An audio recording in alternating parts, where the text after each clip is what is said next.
Hi అండి. ఎలా ఉన్నారు? అందరూ బాగున్నారా? నేను కూడా చాలా బాగున్నానండి. మీరందరూ కూడా చాలా చాలా బాగుండాలని ఆ దేవుడినైతే మనస్ఫూర్తిగా కోరుకుంటున్నాను.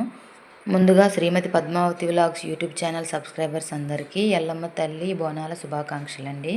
మనందరి మీద ఆ ఎల్లమ్మ తల్లి ఆశీర్వాదం ఎప్పుడూ ఒకేలా ఉండాలని కోరుకుంటున్నాను. మేము కూడా ఈరోజు ఇంట్లో పూజ చేసుకొని తర్వాత ఎల్లమ్మ తల్లి గుడికి అయితే వెళ్ళాము.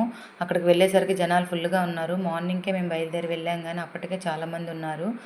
లోపలికి వెళ్ళగానే కాళ్ళు చేతులు కడుక్కొని లోపలికైతే వెళ్ళిపోయాము. అక్కడికి వెళ్ళాక ఎల్లమ్మ తల్లి ముందైతే కొంచెం ప్రసాదము, దీపము, నైవేద్యం అన్నీ పెట్టేసి అమ్మవారి దర్శనం కోసం లోపలికి వెళ్ళటానికి క్యూ లైన్ అయితే పెట్టారు. ఈ లైన్ అంటా మేము లోపలికి వెళ్ళామన్నమాట.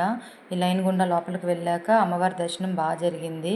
అమ్మవారు చాలా అందంగా ఉన్నారు ఈరోజు అయితే. అమ్మవారి రూపము భలే ఉంది, చాలా బాగుంది. ఈరోజు చూడండి, ఇదిగోండి అమ్మవారు చాలా అందంగా ఉన్నారు. పూజ అయితే చేసేసుకున్నాము. తర్వాత అమ్మవారి దర్శనం అయిపోయినాక వెనక నుంచి బయటకు వచ్చేసామన్నమాట పోచమ్మ తల్లి దగ్గరికి. అక్కడ కూడా పోచమ్మ తల్లి గుడి దగ్గర కూడా ప్రసాదం పెట్టేసి కొన్ని పూలు, అక్షింతలు అన్నీ వేసేసి పసుపు కుంకుమ అన్నీ ఆ గుమ్మం దగ్గర వేసి దండం పెట్టుకున్నాము. ఆ తర్వాత ఇక్కడ వేప చెట్టు ఉంది, ఆ చెట్టుకు కూడా పూజ చేసుకున్నాము. అంటే పసుపు కుంకుమ అన్నీ వేసి తాంబూలం పెట్టి ప్రసాదం అక్కడ కూడా పెట్టేసుకున్నాను అనమాట. అక్కడ కూడా పూజ అయిపోయిన తర్వాత రావి చెట్టు ఉంది. ఇక్కడ రావి చెట్టు చుట్టూ ప్రదక్షిణ చేసుకొని ఇక్కడ నాగులు ఉంటాయి, జంట నాగులు ఉంటాయి.